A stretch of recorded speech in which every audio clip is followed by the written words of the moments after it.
You get nothing, the lawyer said.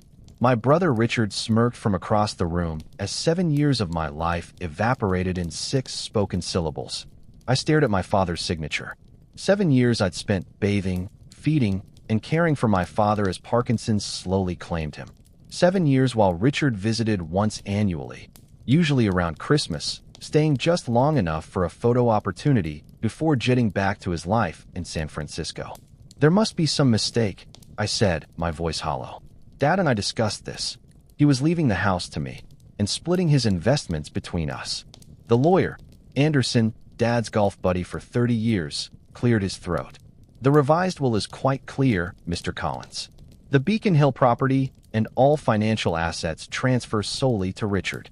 You receive personal effects of your choosing. Richard leaned forward, his designer suit perfectly pressed. I'm sure Dad would want you to have his medical equipment, Andy. The hospital bed, the commode, the things you're familiar with.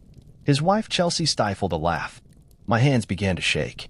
Not from grief, but from something darker, something I'd suppressed during years of changing catheters and administering medications. When was this will signed?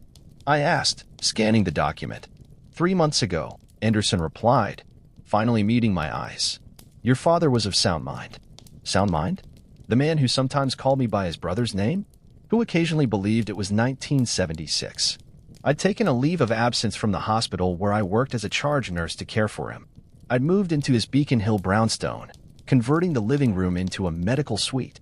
I'd sacrificed my relationship, my career advancement, my entire life. And now this. I'd like a copy of all the documents, I said, my medical training kicking in common crisis. Gather information first, react later. Of course, Anderson nodded, sliding a folder toward me. Standard procedure. My Aunt Patricia touched my arm. Andrew, dear, perhaps Richard would consider. I'm simply respecting our father's final wishes, Richard interrupted, his voice dripping with rehearsed sympathy. It's what Dad wanted.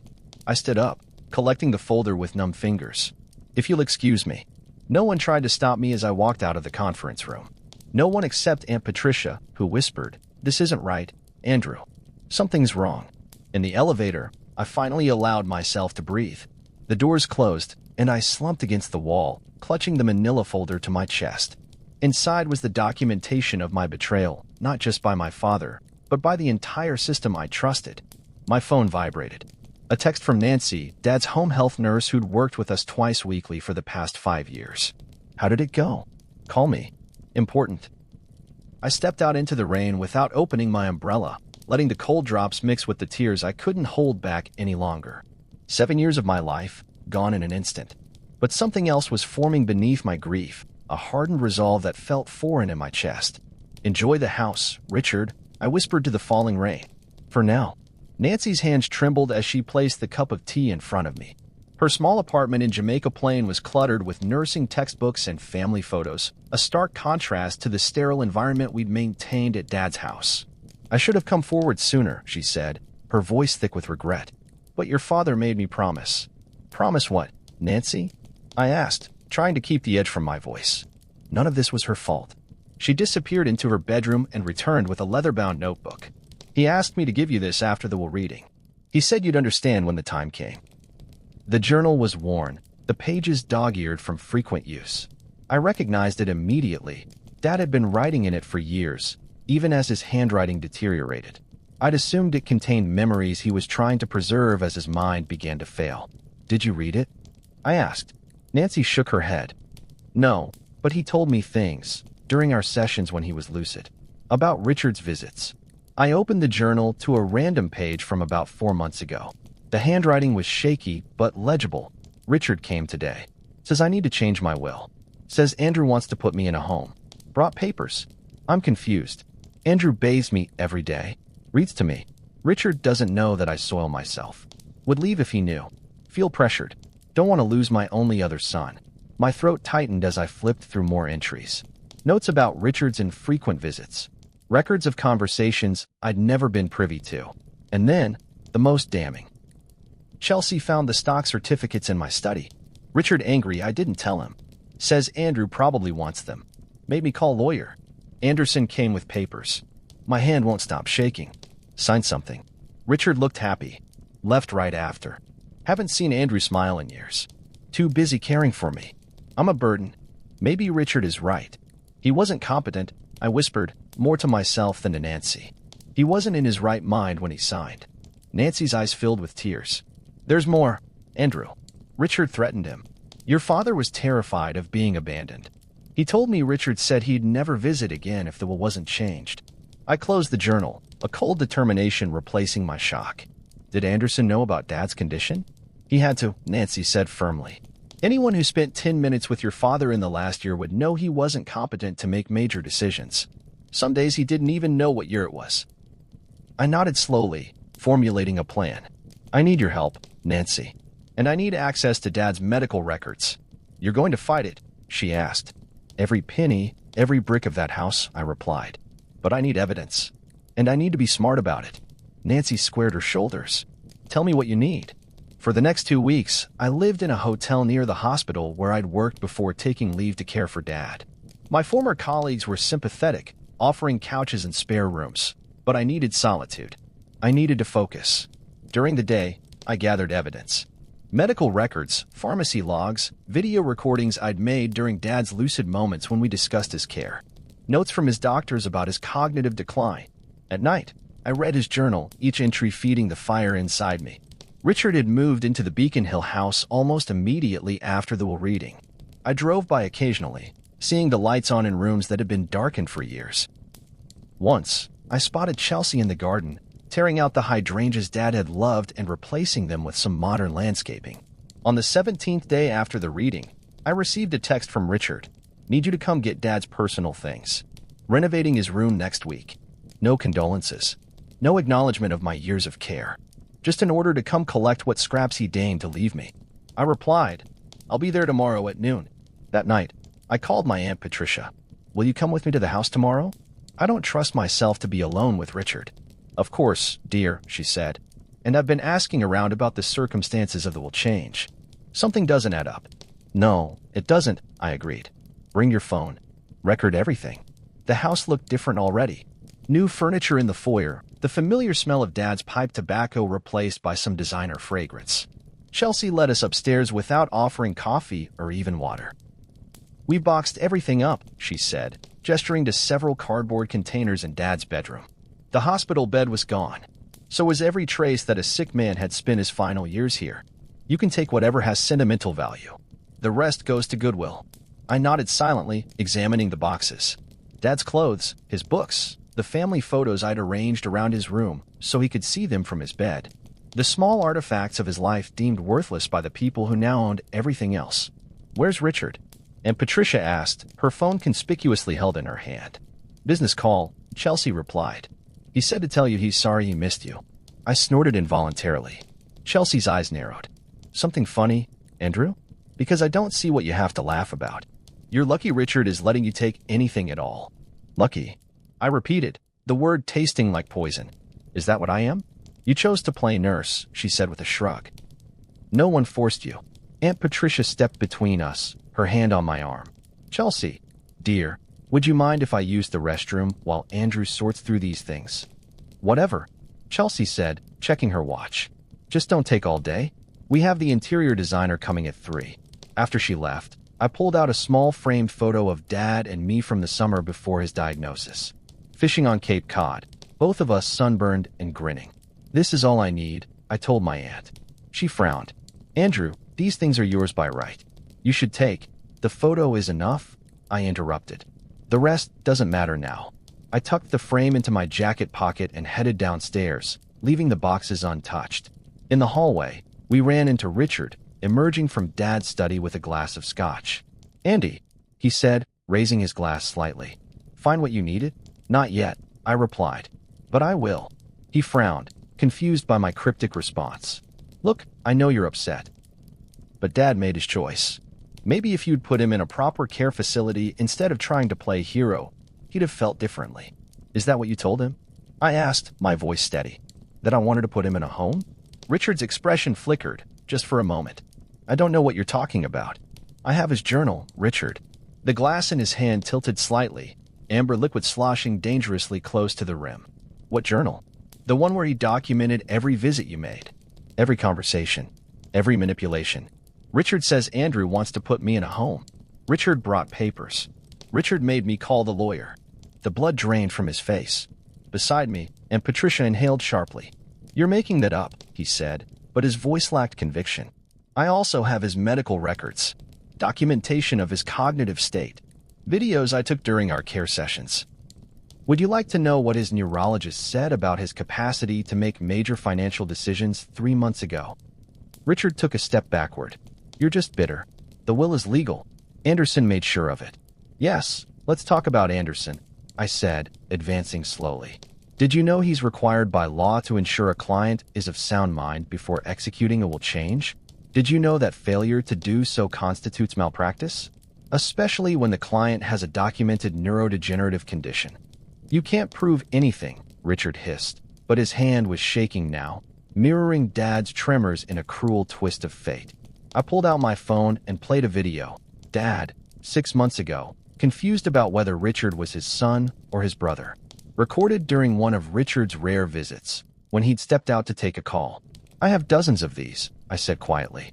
Time-stamped, documented, witnessed by medical professionals. What do you want? Richard demanded, the bravado draining from his voice. I'm contesting the will, I replied simply. I've already filed the paperwork, but I wanted you to know in person. I wanted to see your face. You'll lose, he sputtered. It'll cost you everything. I've already lost everything, I said. 7 years of my life. My career. My father. What else is left to take? Chelsea appeared in the doorway, her face tight with concern. Richard? What's going on? Your husband defrauded our father, Aunt Patricia said coldly. And Andrew has proof. This is ridiculous, Chelsea began, but Richard cut her off with a sharp gesture. How much, he asked me, to make this go away? I laughed, the sound harsh and unfamiliar to my own ears. You still don't get it. This isn't about money. It's about right and wrong. It's about respecting a dying man's true wishes instead of manipulating him in his weakest moments. We'll fight you, Richard threatened. We have the resources. Good, I replied. I have the truth. Let's see which wins in court. The deposition room at the law firm was cramped and overheated. Richard sat across from me, flanked by not one but 3 attorneys.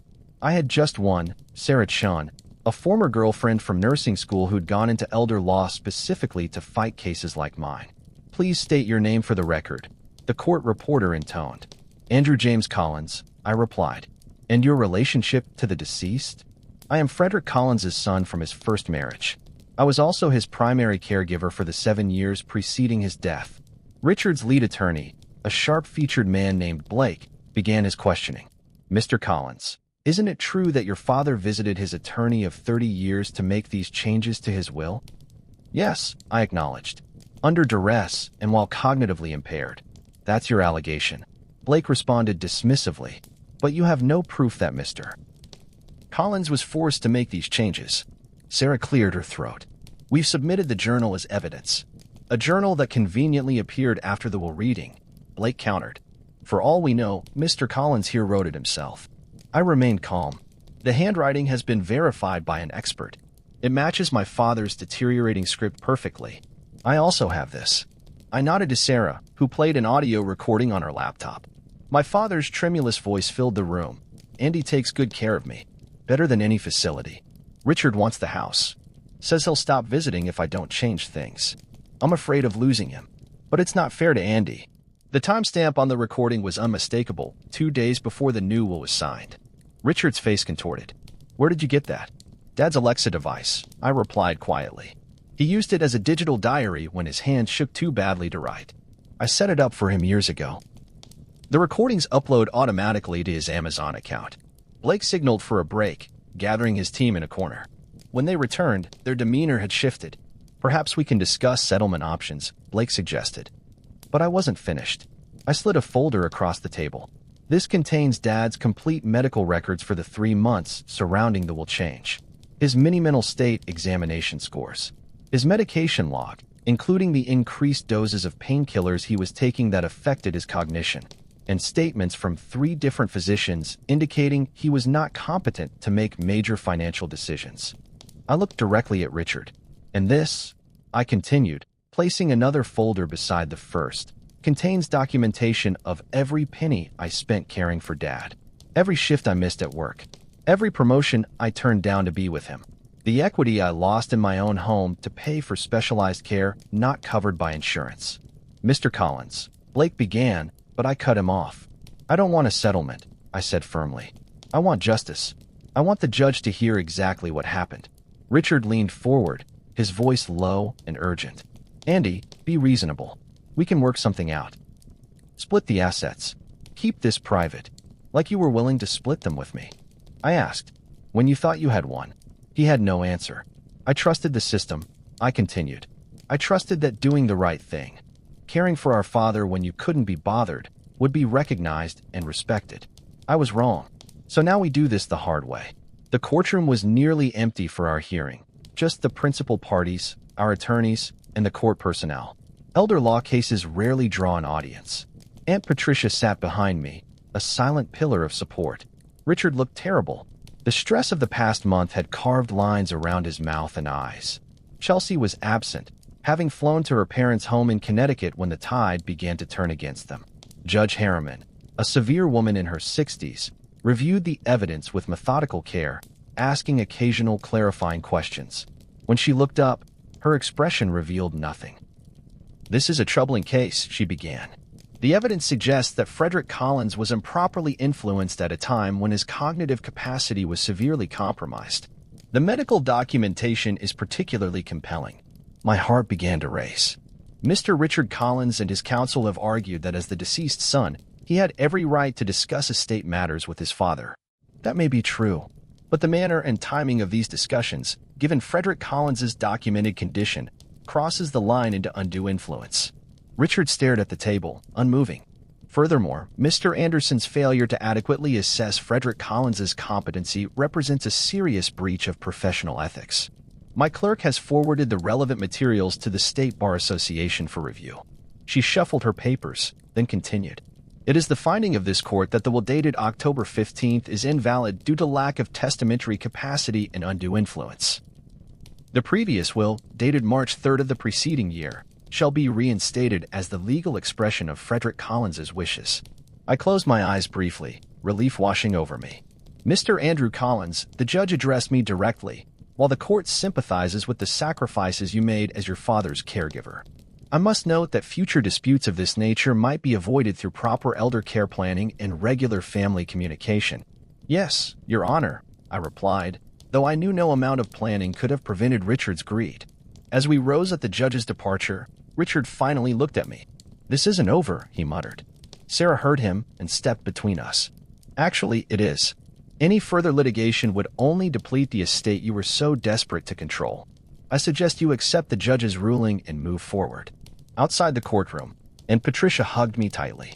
Your father would be proud, she whispered. Would he? I wondered aloud. He changed the will, even under pressure. He left you his journal, she reminded me. He made sure Nancy gave it to you. He knew what would happen. Andrew. He was giving you the tools to fight back. Perhaps she was right. Dad had been shrewd in his lucid moments, planning several moves ahead. Maybe this was his final lesson to me, that justice requires more than passive acceptance. Sometimes it demands action. 6 months later, I stood in the garden of the Beacon Hill house, planting hydrangeas where Chelsea had ripped them out. Under the reinstated will, the house was mine, along with half of Dad's considerable investments. Richard received the other half, exactly as Dad had originally intended. Nancy joined me, kneeling to help with the planting. They're coming in beautifully, she observed. Frederick would love this. Yes, he would, I agreed. He always said these belonged here. I'd return to nursing, but only part-time. The rest of my hours were spent establishing the Frederick Collins Foundation for Caregiver Support, using my portion of Dad's investments to help families caring for loved ones with degenerative conditions. Richard had moved back to San Francisco without reconciliation. The last I'd heard, he and Chelsea were divorcing. Some battles leave no winners, only survivors. As I patted soil around the final plant, my phone rang, the Foundation's first grant recipient, calling with questions about their application. I wiped my hands on my jeans and answered. Collins Foundation, I said. How can I help? The voice on the other end belonged to a woman caring for her mother with Alzheimer's. As she described her situation, the exhaustion, the financial strain, the isolation, I recognized my own journey. I understand completely, I told her. And you're not alone anymore. The words felt right in my mouth. After years of isolation and months of conflict, I'd found purpose in my pain. Dad's final gift wasn't the house or the money. It was the understanding that our greatest struggles can become our greatest strength if we let them. I looked up at the house where I'd spent 7 years as a caregiver, now transformed into a center for healing and support. Justice had been served, but more importantly, meaning had been found. Was I right to fight so hard? I sometimes wonder. To spend months gathering evidence, reliving painful memories, exposing our family's private struggles in court? The answer comes when I see relief in a caregiver's eyes as they receive the support they desperately need. Yes, some battles aren't just worth fighting. They're necessary for something better to emerge from the ashes of betrayal. Would you have contested the will or walked away to avoid the conflict? Was justice worth the emotional cost?